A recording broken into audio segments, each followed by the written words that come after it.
Hi everyone, in this video I'm going to show you how to get Discord call overlay. Just like you can see here, for example, I'm into GT5 and here in the top left you can see the person who is speaking, it is giving me overlay, right? So I can just hear them. So how you can do it? So basically to do it, let me show you how to do. You have to just go to the user setting of your Discord. Once you are here, right, you have to just go to the game overlays, and once you are into the game overlays you can select, right? For example, this is a shortcut key, right? Let me show you how to do it. So I have, this is the shortcut key, and if I click here I can just open my Discord over here. So this is called game overlay, right?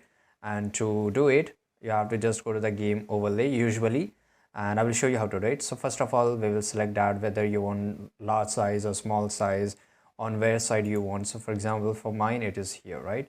So once you have selected, then we'll just close this.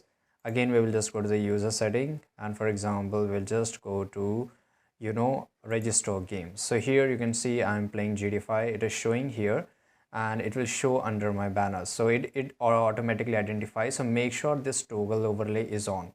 If this is not on, then it will not show over in the top left side corner, right? It will not show you the overlay, right? And make sure this eye icon should be also on. So this is how you can do it. I hope you found this video very useful. If you did, make sure to like this video, subscribe. See you guys in the next video. Take care.